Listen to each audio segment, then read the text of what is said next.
en el tema.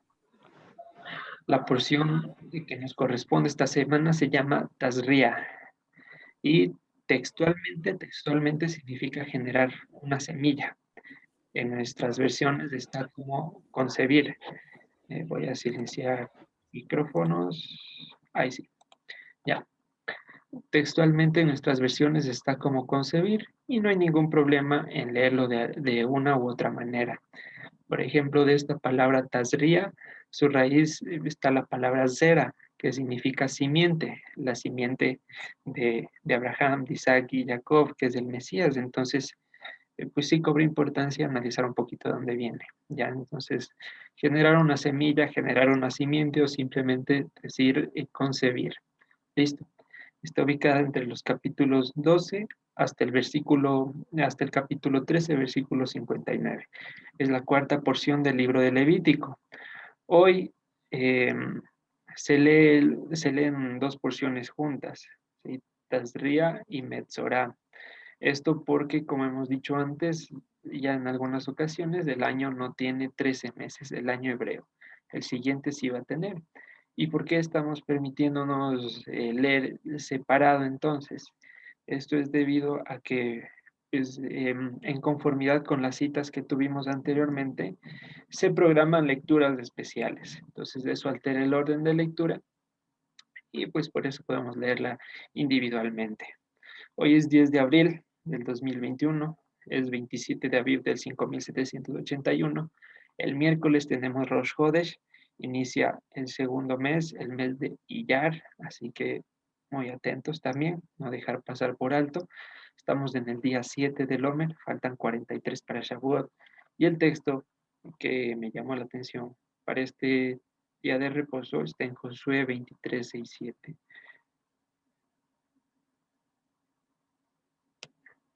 Esfuércense pues mucho en guardar y hacer todo lo que está escrito en el libro de la ley de Moisés, sin apartarse de ellos ni a diestra ni a siniestra, para que no se mezclen con estas naciones que han quedado con ustedes, ni hagan mención ni juren por el nombre de sus dioses, ni los sirvan ni se inclinen a ellos, mas al Señor su Dios seguirán como han hecho hasta hoy, pues ha arrojado el Señor delante de ustedes grandes y fuertes naciones, y hasta hoy nadie ha podido resistir delante de su rostro. ¿Por qué me pareció oportuno mencionar esto? Pues estamos a horas nada más de un proceso electoral en nuestro país y como dice la palabra, aunque vivimos en la carne, no militamos conforme a la carne. Entonces, seguir, esforzarnos y en vigilar estos mandamientos nos va a evitar de que caigamos en ansiedades innecesarias, entendiendo que pues sí, de una u otra manera son panoramas preocupantes, sin embargo es el Señor el que tiene cuidado de nosotros. Y pues esto, para que no seamos como las naciones a las que hoy en día hemos sido arrojados. Bien, vamos a continuar. ¿Qué vimos la porción anterior? Hablábamos de los 7 días de nuestra consagración y textualmente vimos cómo el sacerdote, el sumo sacerdote Aarón tuvo que pasar 7 días a la puerta del tabernáculo mientras se completaba ese periodo de llenura. Vamos, que el hecho de consagrarse, literalmente en el hebreo aparece como llenarse. ¿Y pues llenarse de qué? De su poder, de su mente, de sus pensamientos o del Espíritu Santo. Y en esos 7 días precisamente nos encontramos nosotros. Hablábamos que esos 7 días no es un periodo textual de tiempo, sino un tiempo que el Señor utiliza para referirse a los sucesos que van a acontecer mientras permanezca en pie esta creación, antes de que lleguen los cielos nuevos y la tierra nueva. Sí, como menciona Apocalipsis capítulo 22. En el día octavo hablábamos de la importancia del día octavo, estaremos delante del rostro del Señor para siempre. Y en ese momento decía, porque se va a aparecer la gloria del Señor. Y veíamos cómo en Ezequiel, después de la guerra contra Gog y Magog, el Señor prometía que nunca más iba a esconder su rostro de nosotros y cómo se completaba esa cuestión en Apocalipsis. Lo íbamos comparando la misma historia desde diferentes ópticas, ¿no? Luego, en el caso de Nadab y Abiú, entendíamos algo muy importante. Mi antigüedad, entre comillas, como creyente, no es garantía de nada. Es decir, Que yo tenga 10 años en el Evangelio, 15, 30, 40, 10, 2, lo que sea, no me da el derecho de poder bajar la guardia, sino que la orden continuamente es que velemos y oremos porque el fin de las cosas se acerca. ¿Y por qué mencionábamos esto? Porque Nadab y Abiú eran de los primeros que subieron con Moisés hasta cierta parte en el monte Sinaí, hijos de Aarón. Entonces se esperaba de ellos el mínimo nivel de alguien con esas características y sin embargo, pues pasó lo que pasó. ¿Cuál fue uno de los grandes errores al acercar fuego extraño? Que pretendían iluminar a Dios porque consideraron de alguna manera que su fuego no era suficiente, entonces que mejor le dan una ayudita. ¿Y esto a qué nos lleva? A que nuestras sugerencias, más bien, a que Dios no necesita que le andemos aclarando cómo cumplir su ley, no necesita que andemos mejorando sus mandamientos, no necesita que le digamos cómo presentar o cuál es la manera de llevar las cosas. Y ese es en gran manera el fuego extraño, cuando empezamos a completar las instrucciones de Dios. Por último, llegábamos a la alimentación. Y decía que es parte de no ser inmundo, el sujetarnos a la dieta bíblica. Y pues eso se conecta, o lo conecté con 1 Corintios, cuando el apóstol Pablo dice que ya no somos nuestros, que glorifiquemos a Dios no solo en nuestra mente, sino también en nuestro cuerpo. Y este sentido de la alimentación no obedece a un criterio de salud, no obedece a un criterio de cómo se crían los animales, sino a un sentido de pureza o inmundicia, nada más. Sí, entonces eso estamos viendo en la porción anterior. Ahora sí vamos a entrar al estudio de hoy. Vamos a abrir el Levítico 12. Este libro, conforme pasan los temas, se siguen viendo cosas que a la ligera o a la primera lectura, al vistazo rápido, parecen tan inaplicables para nuestra época, que ya pues no hay cómo sacarle ningún sentido más de estudio. Sin embargo, el nivel de profecía es impresionante y nunca debemos de algún modo subestimar ninguno de los capítulos de lo que está escrito, por más que digamos que el sacerdocio levítico pues ya fue cambiado, desde luego que sí. Las palabras que se mencionan aquí no en vano forman parte de la ley. Y el anterior año me acordaba cómo mi hermano decía, yo nunca pensé que este libro se iba a aplicar a mi vida. Sin embargo, qué impresionantes enseñanzas me comentaba en su momento la hermana. Entonces, a ver, ya, eso es. Entonces, antes de iniciar, quería aclarar dos cositas igual.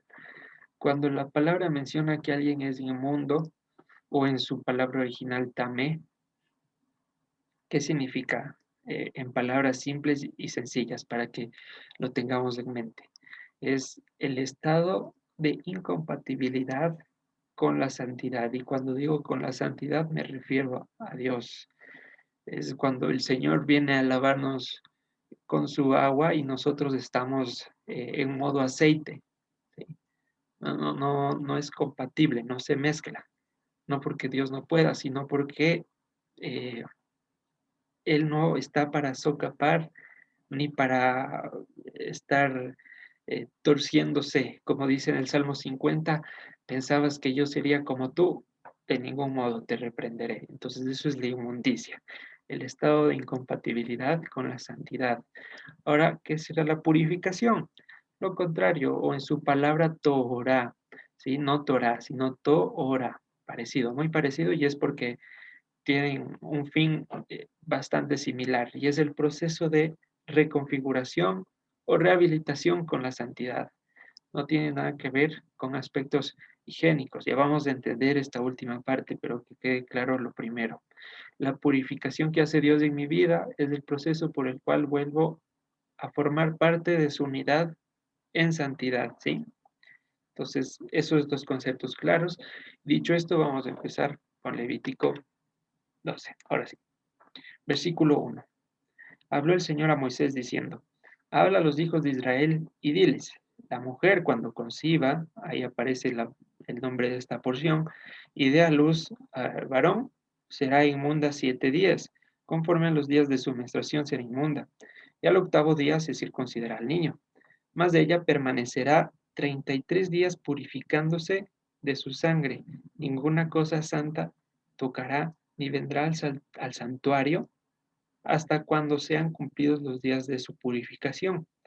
Y si diera a luz hija, será inmunda 2 semanas conforme a su separación, y 66 días estará purificándose de su sangre. Cuando los días de su purificación fueren cumplidos por hijo o por hija, traerá un cordero, hijo del año, para holocausto y un palomino o una tórtola para expiación a la puerta del tabernáculo de reunión. Entonces vamos a hacer ahí una pausa y vamos a analizar lo que nos está entregando el texto. Allí lo tienen resumido de manera muy didáctica. Cuando una mujer concibe un varón, va a permanecer 33 días en estado de inmundicia, 33 días purificándose, 7 días en estado de inmundicia, ¿sí? Y esto suma un total de 40 días. En cambio, si fuera mujer, todos estos números se doblan. ¿Por qué estos días? ¿Por qué el doble cuando es mujer? Bueno, pues aquella cuestión la analizamos en el video del anterior año. Hoy pueden darse una vueltita por allí, es muy corto, pero en resumen decíamos como una posibilidad, claro está, porque no lo dice la escritura literalmente, sino que pues el hecho de procrear una mujer estaba dando paso a que esa mujer siga procreando hijos y en aquel momento se procreaban hijos para muerte. Esta idea les va a sonar así muy suelta, por eso les recomiendo que busquen todo el contexto en el video del anterior año que está en YouTube. De todas maneras, quiero centrarme en el versículo 4, cuando dice ninguna cosa santa tocará. Más allá de santa, de usarlo el adjetivo, se está refiriendo a santa como alguien. No tocará ninguna cosa del santo. ¿Y cuáles eran las cosas del santo en este momento de Levítico? Y allí lo explica a continuación, siguiendo muy lejos. Ninguna cosa del santo tocará, es decir, no vendrá al santuario. En el santuario estaba invocado el nombre del Señor y allí teníamos los panes, la menorá, el incienso, el altar, las cortinas, más allá, por supuesto, el arca del pacto. Entonces, esta cuestión eh, estaba cohibida la mujer de presentarse allí, ya que de por sí era solo posible para los sacerdotes. Todo esto, ¿por qué? Porque estaba en un estado de inmundicia. Ahora, la inmundicia tiene la intención, o ese estado de inmundicia tiene la intención de preservar, no de eh, segregar, no de apartar, ¿sí? O más bien el sentido de apartar para que la mujer sea protegida. Es otra de las cuestiones que la Torah no menciona específicamente por qué. Sin embargo, no tiene un sentido excluyente como de primeras da a pensar la palabra. No, es que ella es inmunda, no puede acercarse. Suena despectivo. Sin embargo, la instrucción es para protección, no para discriminación. ¿Listo? Entonces, en el versículo 6, ya aclarando estos puntos, nos da algo muy interesante. Nos dice, que traiga un cordero de un año para el holocausto y un palomino o una tórtola para expiación a la puerta del tabernáculo de la reunión. Versículo 7. Y el sacerdote los ofrecerá delante del Señor y hará reconciliación por ella y será limpia, será purificada del flujo de su sangre. Y esta palabra flujo, que en hebreo es makor, es la misma que se utiliza para decir en Proverbios. Bendito sea déjeme buscarlo por aquí para no cambiar las palabras, sea bendito el manantial de tu juventud, ¿sí? Entonces, esta palabra flujo también se utiliza para referirse a las esposas. Entonces, ¿cuándo va a ser bendito el manantial de la juventud? Cuando el Señor haya hecho reconciliación por ella, ¿sí? Vamos a leerlo. Está en Proverbios 5:18. Dice, sea bendito el manantial o el flujo, si queremos cambiar palabras entre ambos capítulos, y alégrate con la mujer de tu juventud. Entonces nos fijamos en la primera condición. Sea bendito el manantial. Y ya hablábamos antes de que era la bendición, que no era simplemente decir te bendigo, sino el hecho de estar injertado en Israel. Y esta injerción va a llegar cuando el Señor ofrezca, cuando el sumo sacerdote ofrezca reconciliación por la mujer, ¿ya? Entonces tengamos eso en mente. ¿Y esto hasta dónde iba a llegar la mujer? Hasta la puerta del tabernáculo, ¿ya? Sigamos leyendo. Versículo 8. Y si no tiene lo suficiente para un cordero, tomará entonces 2 tórtolas o 2 palominos, uno para holocausto y otro para por el pecado, ¿sí? No por expiación, por el pecado. Y el sacerdote hará reconciliación por ella y será limpia. ¿Qué datos nos está ofreciendo este versículo? El estatus económico, social que tenía la familia de nuestro Mesías, ¿no? Recordemos que ellos llevaron tórtolas, justamente 2 tórtolas. Ya, un dato por ahí. Y otro importante es que aunque la mujer hubiera cumplido sus 33 días de purificación en caso del varón o 66 días en caso de la mujer, lo que le permitía volver al santuario no era cumplir ese periodo de tiempo, sino la muerte de una víctima. Es la que le recompatibilizaba o la que le daba el acceso o la que le volvía a la unidad con la santidad. ¿Listo? La muerte de una víctima. ¿Qué nos quiere decir esto? Que sin sacrificio nadie verá a Dios. Sin paga nadie verá a Dios. ¿Sí? Porque si fuere por cuestión de purificación, entonces sería una obra mitad humana, mitad Dios.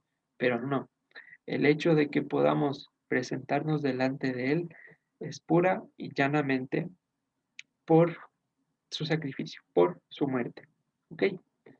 Entonces, eso aclarar. Sin víctima, sin cuerpo sacrificado, nadie puede ver a Dios. Como lo que dice en Hebreos, sin santidad, nadie podrá ver a Dios.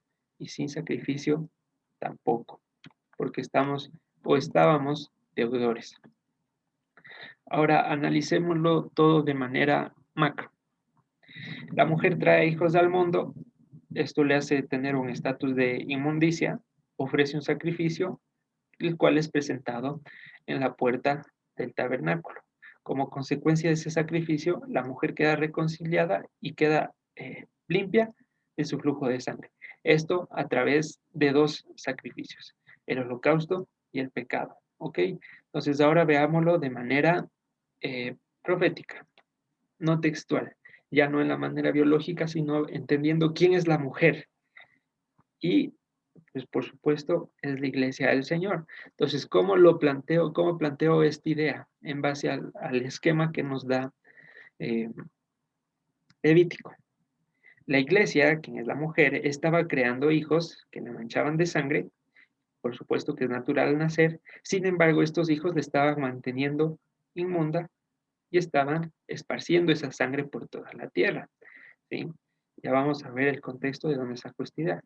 Lo que quiero decir es que estos hijos que nacían de la mujer llamada Israel, lejos de honrar a su madre, y por supuesto esto en figura alegórica, lo único que hacían es más mancillarle. Entonces háganse la idea de una mujer que termina su labor de parto y en vez de recibir los debidos cuidados de limpieza, menciona que prefiere quedarse así algunos días, toda manchada, toda sudada, despeinada, ensangrentada, y los hijos igual.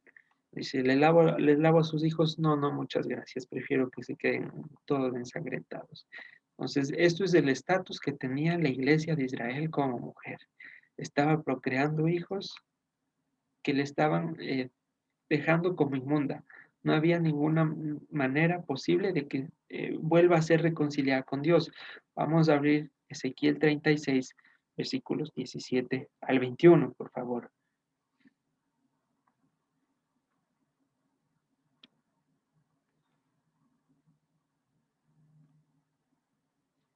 cómo se repite la misma idea y las mismas palabras. Ezequiel 36, versículo 17. Habla la palabra diciendo: Hijo de hombre, mientras la casa de Israel moraba en su tierra, la contaminó con sus caminos y con sus obras. Como inmundicia menstruosa fue su camino delante de mí. Entonces utiliza la misma alegoría para referirse a las inmundicias que cometía Israel. Inmundicia menstruosa, como mujer que da a luz, que concibe. Y derramé mi ira sobre ellos por la sangre que derramaron sobre la tierra. ¿Cuál es esta sangre? Porque con sus ídolos la contaminaron.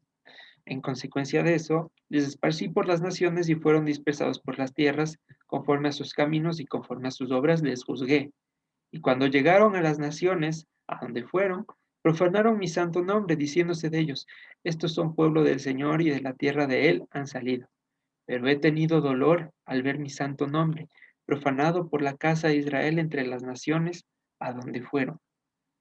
Entonces, encima de que eh, estos hijos caminaban con sangre cubiertos, hacían blasfemar el nombre de Dios, ¿sí? Entonces vamos a ver algunas características de aquellos hijos y como diría el apóstol Pablo, entre los cuales nosotros éramos y teníamos ese comportamiento en otro tiempo. Abramos Isaías 4, por favor. Isaías 1, versículo 4.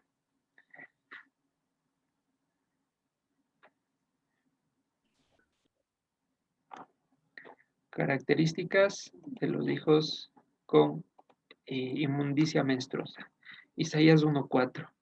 Oh gente pecadora en primer lugar, pueblo pesado de iniquidad en segundo lugar, generación de malignos en tercer lugar, hijos depravados o hijos destructores también, de acuerdo a la palabra que sugiere aquí el texto. Dejaron al Señor y provocaron a ira al Santo de Israel. Se volvieron atrás. ¿Por qué quieren ser castigados aún? Todavía se rebelarán. Toda su cabeza está enferma y todo su corazón doliente. Desde la planta del pie hasta la cabeza no hay cosa en él sana, sino herida, hinchazón podrida, llaga, y no están curadas ni vendadas ni suavizadas con aceite. Entonces estos hijos destructores, pesados en iniquidad, llenos de maldad, estaban en un estatus de sangrar permanentemente, dice, desde la planta del pie hasta la cabeza. Pero ¿por qué eran destructores? ¿Por qué estos hijos eran destructores? Saltemos hasta el capítulo 30 de Isaías al versículo 9. Isaías capítulo 30, versículo 9. Porque este pueblo es rebelde. Y vuelve a mencionar otra característica de estos hijos. Hijos mentirosos, hijos que no quisieron escuchar la ley del Señor, que dicen: a los videntes no vean y a los profetas no nos profeticen lo recto. Díganos las cosas halagueñas, profeticen mentiras, dejen el camino, apártense de la senda, quiten de nuestra presencia al Santo de Israel. Esta es la actitud de los hijos que manchaban con inmundicia la tierra. No querían volver a la Torá. Recordemos que la función de la profecía es volver el corazón del hombre a los mandamientos del Señor. De modo que cualquier persona que está pidiendo a los profetas que profeticen mentira, valga la redundancia, es porque no quieren escuchar la Torá. Y si la Torá es del agua limpia con la que el Señor nos lava, es que estos hijos no querían ser limpiados de aquella sangre con la que vivían continuamente o con la que vivíamos continuamente, si queremos eh, incluirnos en este ejemplo. Ahora, veamos otra característica. Vamos a saltar ahora hasta el capítulo 51 del mismo libro, versículos 17 y 18.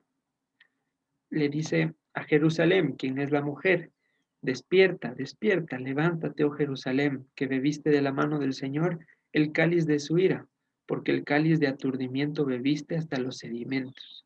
De todos los hijos que dio a luz, no hay quien la guíe, no hay quien la tome de la mano. De todos los hijos que crió, de todos los que estaban en la tierra, no había quien ofrezca un sacrificio de holocausto y de pecado como mandaba la ley, para que esta mujer sea reconciliada con Dios y limpia de todas estas características. No había quien la levante, de modo que la depravación seguía aumentando como una bola de nieve que va rodando por la montaña. Se hacía más grande, más grande, más grande. Ahora avancemos 100 años y vayamos al profeta Jeremías 4:2.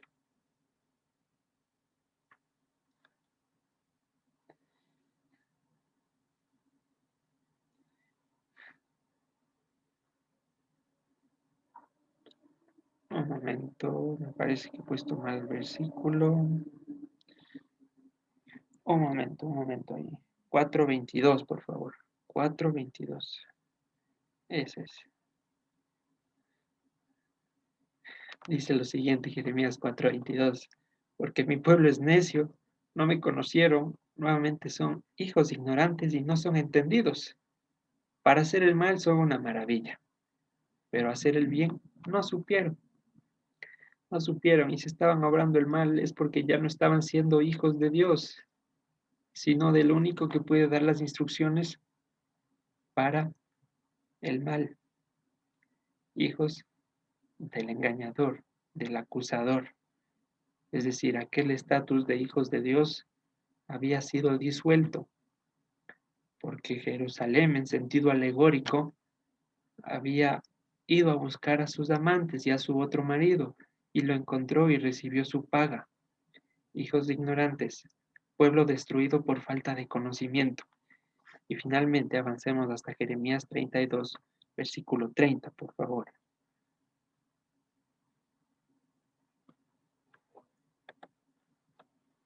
Nuevamente vuelve a hablar de los hijos en Jeremías 32:30.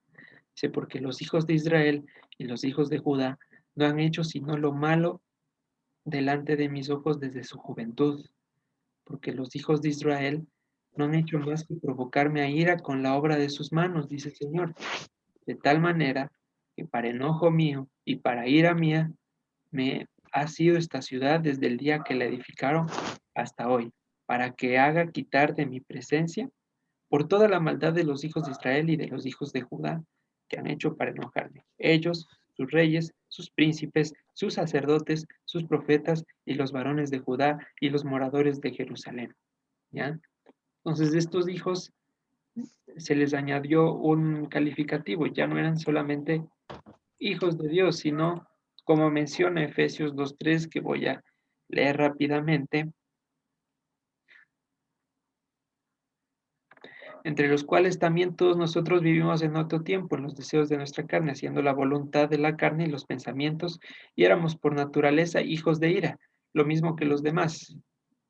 Pero Dios, que es rico en su misericordia por su gran amor, con que nos amó, aun estando nosotros muertos en pecados, nos dio vida conjuntamente en Cristo. Por gracia somos salvos. Entonces, de aclarar un punto que ya hemos aclarado antes. Cuando todos dicen, o cuando una persona dice es que todos somos hijos de Dios, no, eso no está escrito. Por naturaleza, somos hijos de la ira de Dios. El estatus de hijos de Dios se recupera con la siguiente parte que vamos a ver. Pero por naturaleza estamos en este punto.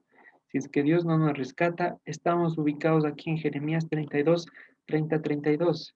Expertos en hacer el mal, no entendidos en hacer el bien, dedicados a provocarle a ira al Señor. Entonces, en cierto punto de la historia, a manera macro, el pueblo de Dios estaba ubicado aquí, sin poder regresar, sin poder reconciliarse. Y nosotros también lo estuvimos, ya hablando desde el punto de vista personal.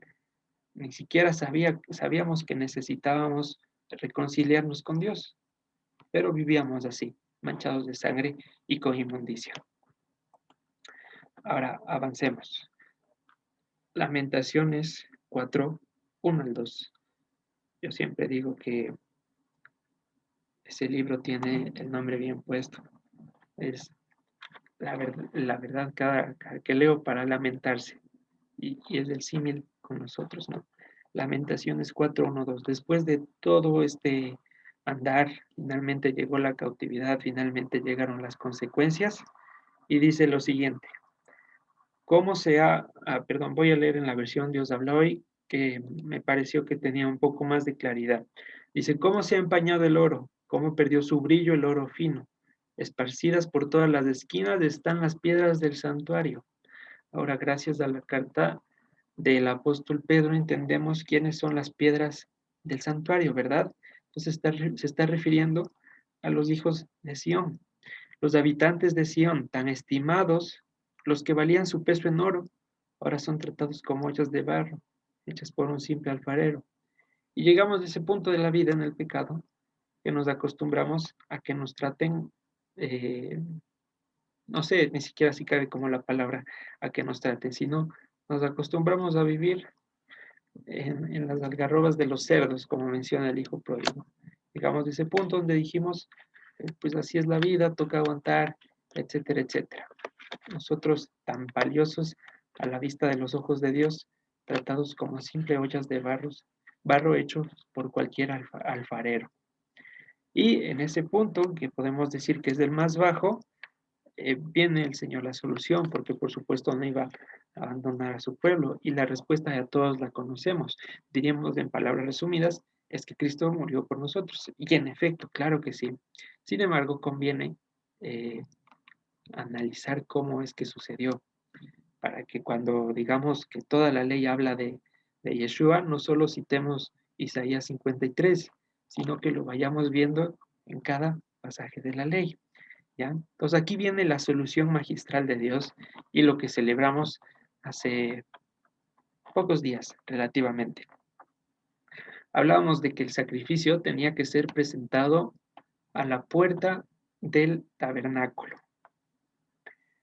Cristo, quien es nuestro sumo sacerdote, se denomina él mismo como la puerta del redil de las ovejas. Entonces, el Señor Yeshua cumple una triple función en simultáneo. Él como sumo sacerdote se presenta, vamos a abrir Hebreos 9, 23, 26 para entenderlo mejor y que no suenen mis palabras, sino que nos explique la carta a los Hebreos qué es lo que pasó. Hebreos 9, 23, 26.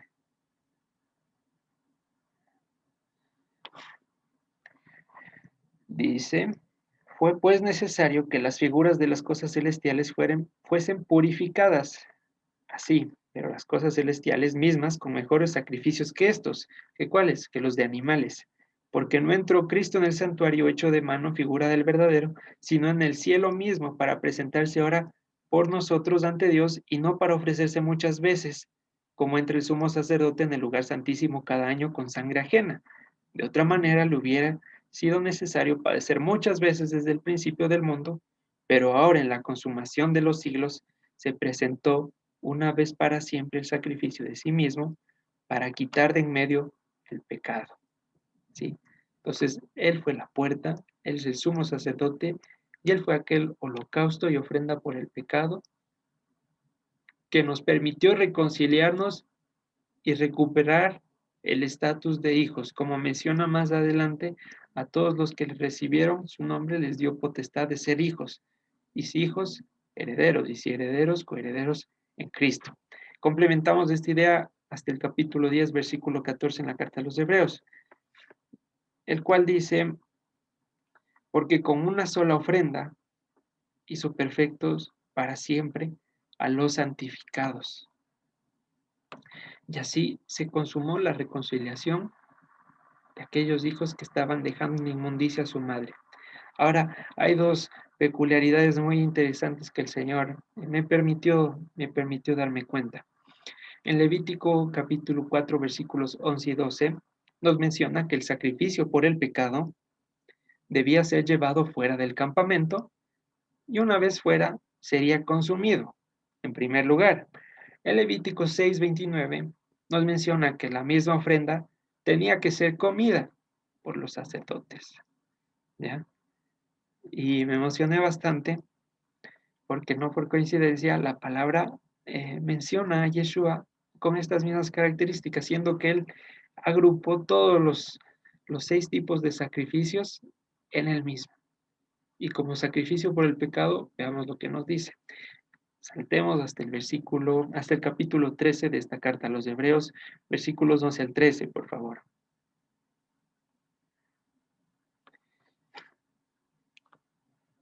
Dice siguiente: porque los cuerpos de aquellos animales cuya sangre a causa del pecado es introducida en el santuario por el sumo sacerdote, son quemados fuera del campamento, por lo cual también Jesús, para santificar al pueblo mediante su propia sangre, padeció fuera de la puerta. Salgamos pues a él fuera del campamento, llevando su vituperio, porque no tenemos aquí ciudad permanente, sino que buscamos la porvenir. Entonces, la carta a los Hebreos utiliza esta figura de manera espectacular y dice, salgamos pues a él. ¿Y qué es el hecho de salir a él? Que en nuestro estado de inmundicia podremos entrar al tabernáculo celestial o podíamos entrar de ninguna manera. El Señor nos sale al encuentro, fuera de toda la santidad que allí se requeriría para entrar, no dejando de ser santo, por supuesto, y a través de ese sacrificio, cuando Él dice consumado es, no en vano se parece a la palabra consumido, podemos tener acceso a su presencia. Y en segundo lugar, esta ofrenda dije que, bueno, no dije, la Torah menciona que tiene que ser comida por los sacerdotes. Y justo ayer en Juan 6, 55, 57 veíamos lo siguiente.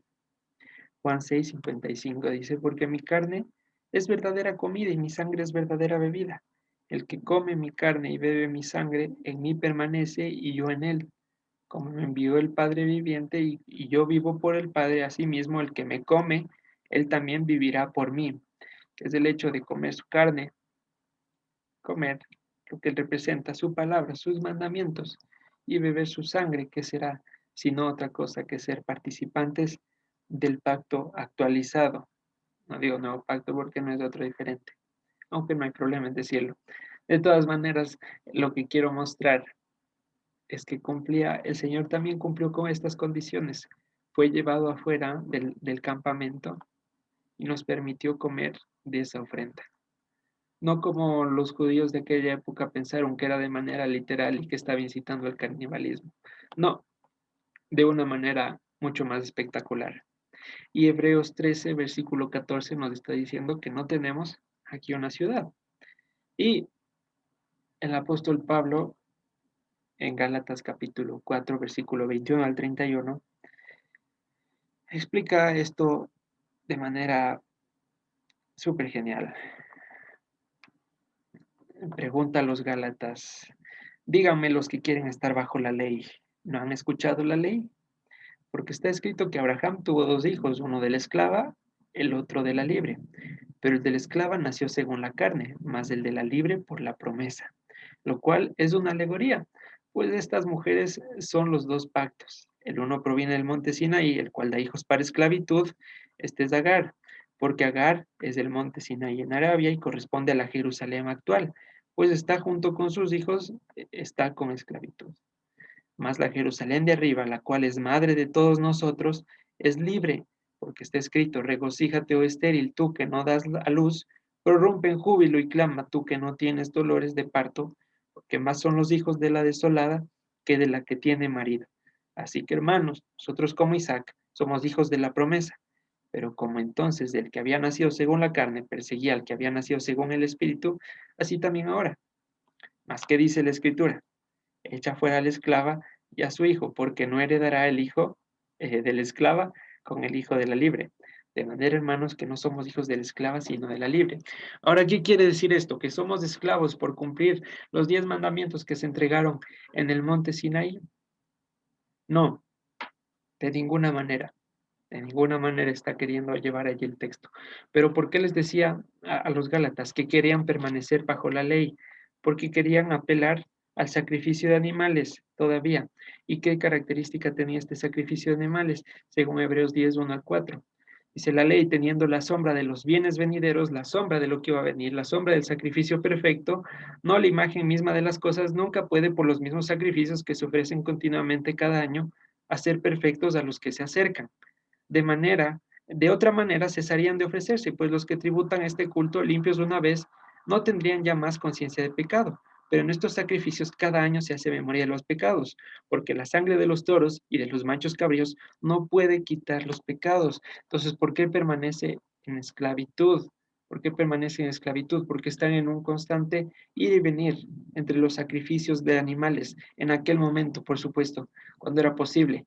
Y aún hoy en día los hermanos de la casa de Judá esperan reconstruir el tercer templo para volver a sacrificar. Entonces, quieren seguir en esclavitud del pecado.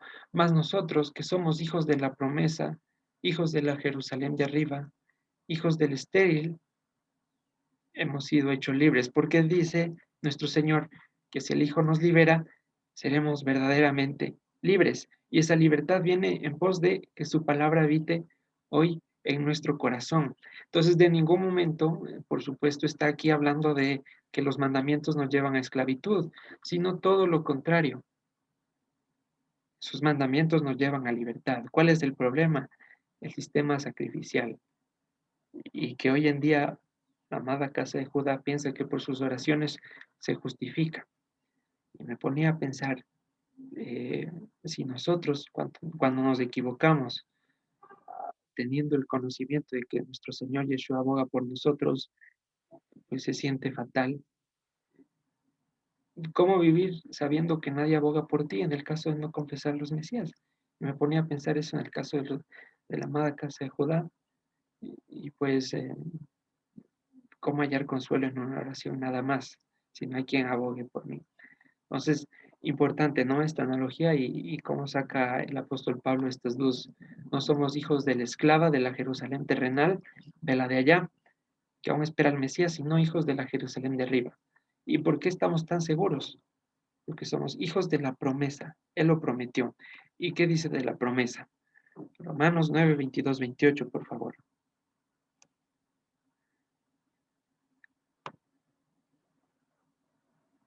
Hablando en el contexto de que Dios tiene misericordia de quien quiere y quien no quiere, pues allá no, dice lo siguiente. Y que si Dios, queriendo mostrar su ira y hacer notorio su poder, soportó con mucha paciencia los vasos de ira preparados para destrucción, y para hacer notorias las riquezas de su gloria, las mostró para con los vasos de misericordia, quienes somos nosotros, que él preparó de antemano para gloria, a los cuales también ha llamado, esto es a nosotros, no solo de los judíos, sino también de los gentiles. Como también en Oseas dice, llamaré pueblo mío al que no era mi pueblo, y a la no amada, amada. Y en el lugar donde se les dijo, ustedes no son pueblo mío, allí serán llamados, sí, porque no teníamos ese nombre, hijos del Dios viviente.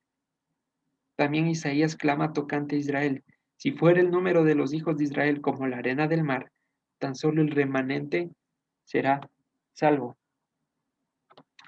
Y allí vamos a irnos a, nuevamente, Isaías 4:2-4. Pues quedó mal allí la cita, Isaías 4, versículo 2 al 4. Está hablando de algo que ya hemos escuchado muchas veces, que aquellos hijos de la promesa de la Jerusalén celestial no son todos, sino solo es un remanente. Dice, en aquel tiempo el renuevo del Señor, esta expresión, el renuevo del Señor, es para referirse al Mesías, será para hermosura, gloria y el fruto de la tierra, para grandeza y honra a los sobrevivientes de Israel. Sobrevivientes. Y acontecerá que el que quedare en Sión y el que fuere dejado en Jerusalén será llamado santo. Todos los que en Jerusalén estén registrados entre los vivientes. Y aquí menciona en otra versión de una manera un poco más familiar, si se quiere decir. Por ejemplo, la versión Kadosh dice, y será que el remanente que quede en Sión, el remanente en Jerusalén, aún todos los asignados a vida en Jerusalén, serán llamados eh, Kadoshim o santos, o en otras palabras, estarán registrados en el libro de la vida. Versículo 4. Cuando el Señor lave las inmundicias de las hijas de Sión y limpie la sangre de Jerusalén de en medio de ella, con espíritu de juicio y con espíritu de devastación. Allí finalmente aquella condición será limpiada totalmente, ¿sí? Porque hoy, como ya hemos mencionado anteriormente, perfectos de conciencia, pero el cuerpo aún no ha sido glorificado, ¿ok? Y en Habacuc 2:3, lo que nos da seguridad de pertenecer a la Jerusalén de arriba es esa situación. Habacuc 2:3, voy llegando. Aunque la visión tardará aún por un tiempo, mas se apresura hacia el fin. Y no mentirá, aunque tarde, aunque tarde, espéralo, porque sin duda vendrá. No tardará. Entonces, en base a todas las promesas de Dios, y que no solamente llamó a los judíos, sino también a los gentiles, de los cuales éramos nosotros en otro tiempo, y donde no éramos llamados, no éramos llamado pueblo de Dios, ahora somos los hijos del Dios viviente, del Dios altísimo, y en Isaías 61:9 nos dirá que somos la semilla que bendijo Dios, en concordancia con el nombre de la parashá, para que todo se una. La mujer generará semilla, y aquella semilla es la que bendijo el Señor, la simiente, ¿sí? Entonces, el plan de salvación en otro capítulo más y visto desde otra óptica, ¿sí? Espero que haya quedado claro toda esta situación. Y esto es lo que narra el capítulo 12 de Levítico. 8 versículos y tiene para hablar largo y tendido. Ahora avancemos hasta el versículo 13. Tiene como título Leyes acerca de la lepra. Menciona lo siguiente. Habló el Señor a Moisés y a Aarón diciendo, cuando el hombre tuviere en la piel de su carne, dice literalmente, en la piel de su carne, no menciona cuerpo, sino en la piel de su carne, y vamos a hacer allí una pausa, porque de acuerdo a algunos estudiosos se plantea la siguiente posibilidad. ¿Alguien tiene alguna pregunta? ¿No? Ok, ya. Entonces, literalmente dice el texto en la piel de su carne, cuando el hombre tenga en la piel de su carne.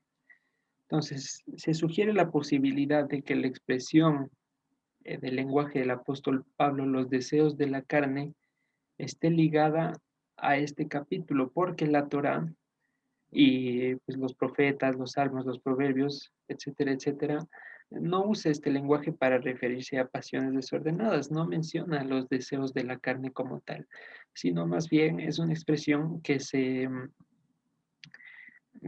vamos a decirlo, entre comillas, populariza después de que lo menciona el apóstol Pablo. Y entonces, en dónde termina esta posibilidad? Es que son enfermedades relacionadas con los órganos reproductores. Y me parece válida, por supuesto, sin que ahora todos estén obligados a compartir. Sin embargo, a que después de que habla de la mujer y de su periodo de purificación, habla del varón y de enfermedades en la piel, en su carne. Entonces va compartiendo un contexto y se va enlazando. Entonces, ¿cuál es la posibilidad en sí? Que sean enfermedades causadas con un trasfondo de relaciones carnales no lícitas. Por ejemplo, un hombre que se unió con su mujer en su periodo de purificación, cosas por el estilo, ¿no? Que ya, pues no hace falta entrar en detalle. Entonces, ¿cuál era el fin de estas enfermedades?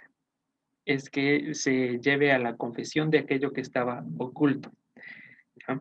Entonces, vamos a seguir leyendo.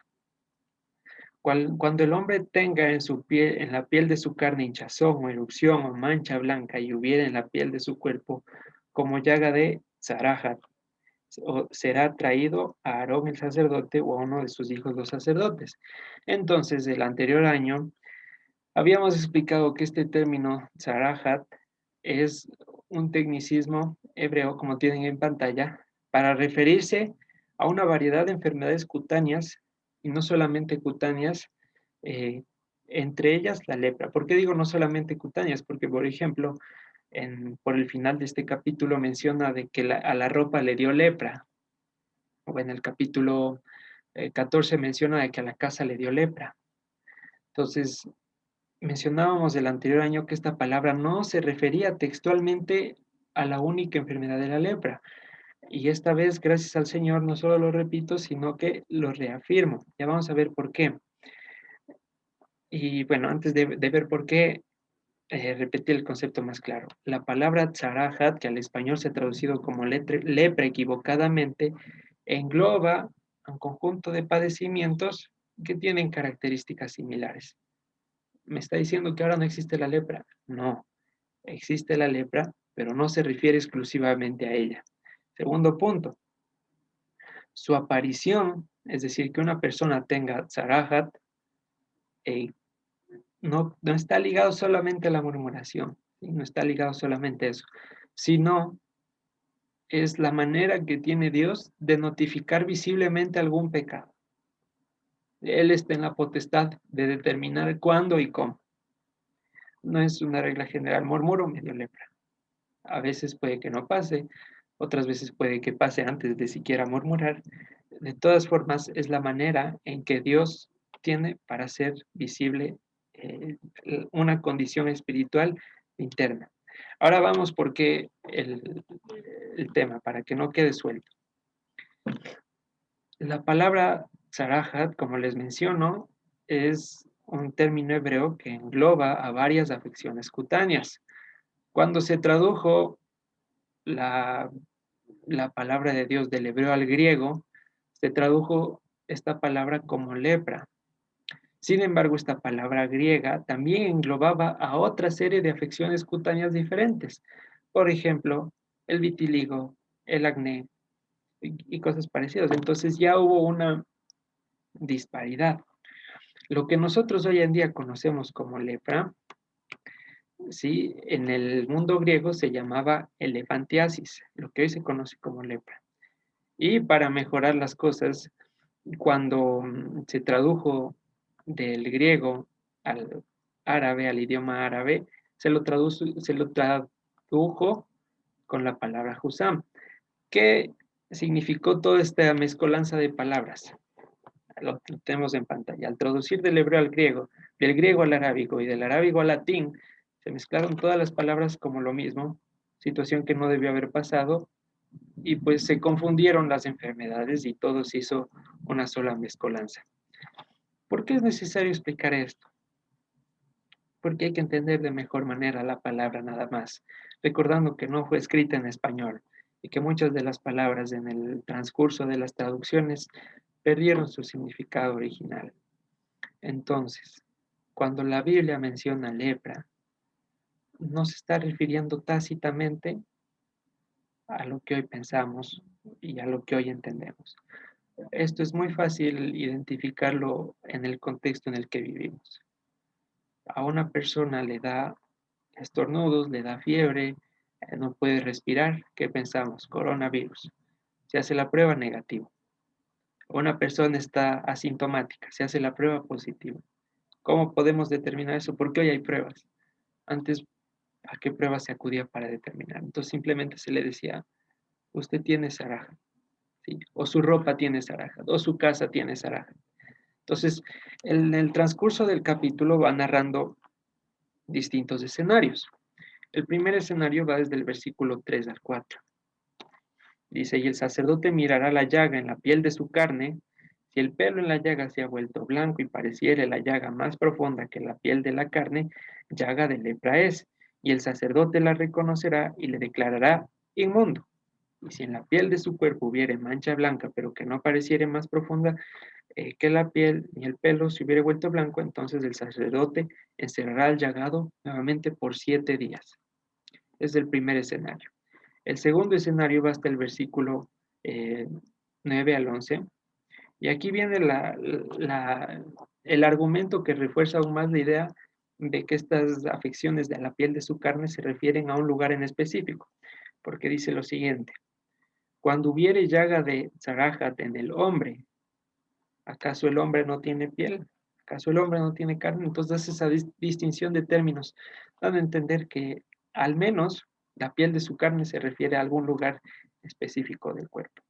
Entonces, bueno, el tercer escenario del versículo 12-13 que ustedes pueden detallar en su casa, dice lo siguiente, mas si brotare la lepra cundiendo por la piel, de modo que cubriere toda la piel del llagado desde la cabeza hasta sus pies, hasta donde pueda ver el sacerdote, entonces le reconocerá, y si la lepra hubiere cubierto todo su cuerpo, le declarará limpio al llagado. cosas extrañas, ¿no? Se entendería como que a más lepra, más inmundicia. No. Y por esto la, la purificación no tiene que ver con la higiene. Una persona cubierta todo el cuerpo de lepra era declarada limpia. Y una persona que tenía una erupción en una parte de su cuerpo era declarada inmunda. Son cosas que el Señor sabe por qué. Avanzamos hasta el versículo 24. Nos da otro escenario. Cuando son heridas por causa de quemaduras y estas heridas presentan ciertas manifestaciones, el sacerdote establecía ciertos criterios y en base a eso decía si tienen zarahat o no. El quinto escenario, en los versículos 9 al 30, menciona de estas manifestaciones en la cabeza o en la barba. Habla también de la calvicie. Entonces, como dije antes, la aparición de estos padecimientos es la manera que tiene Dios para hacer visible un pecado. ¿Sí? ¿Qué debía hacer una persona que tenía estos padecimientos? Escuchen bien porque es bastante fuerte. Dice 45. Y el leproso o la persona que tenga tzaraja, en quien hubiere llaga, llevará vestidos rasgados y su cabeza descubierta, y embozado pregonará, inmundo, inmundo. Todo el tiempo que la llaga estuviere en él, será inmundo, estará impuro, y habitará solo fuera del campamento, será su morada. ¿Qué significa declararse inmundo? Incompatible con la santidad. Por lo tanto, declararse inmundo es separarse, es declararse que estoy separado de Dios y es lo que hace el mundo hoy en día. Pregona con gran orgullo la desobediencia de los mandamientos. ¿Y qué va a pasar con aquellos que se pregonan inmundo, inmundo? Salmo 73, versículo 27. Porque aquí los que se alejan de ti perecerán. Tú destruirás a todo aquel que de ti se aparta. Y reforzamos esto con lo que dijo el Mesías en Lucas 13, 21, 28. Ah, 22, perdón. Pasaba Jesús por las ciudades y aldeas enseñando y encaminándose a Jerusalén, y alguien le dijo, Señor, ¿son pocos los que se salvan? Él les dijo, esfuércese a entrar por la puerta angosta, porque les digo que muchos procurarán entrar y no podrán. Después que el padre de familia se haya levantado y cerrado la puerta, y estando fuera empiecen a llamar a la puerta diciendo, Señor, Señor, ábrenos. Él respondió, él respondiendo les dirá, no sé de dónde son. Entonces comenzarán a decir, delante de ti hemos comido y hemos bebido en nuestras plazas. Eh, pero les dirá, les digo que no sé de dónde son. Apártense de mí todos ustedes, hacedores de maldad. Allí será el llanto y el crujir de dientes cuando vean a Abraham, a Isaac y a Jacob y a todos los profetas del reino de Dios y ustedes estén excluidos, porque vendrán del oriente y del occidente, del norte y del sur y se sentarán en la mesa del reino de Dios. ¿Dónde van a estar excluidos? A la puerta, fuera del campamento. Van a estar como infectados, como repletos de llagas. El Señor va a decir, no les conozco. Entonces, ese es el estatus de inmundicia que tiene esta enfermedad. Ahora la pregunta es para el resto de la semana. Si bien es cierto, creo que nadie tiene manifestaciones como las que narra este capítulo. ¿Cómo está nuestra mente? Y eso es lo que tenemos que analizar. ¿Estamos siendo purificados o estamos pensando en inmundicias? El tema de Tzarahat será complementado en la siguiente porción que habla eh, bastante a fondo de las medidas para sanar a una persona así. Y con esto terminamos el estudio del día de hoy. Les agradezco, hermanos, por su conexión en Facebook. No se olviden conectarse a las demás reuniones en los diferentes horarios y a los anuncios que puedan hacerse en el grupo de Telegram. Tengan un excelente día. Shabbat Shalom.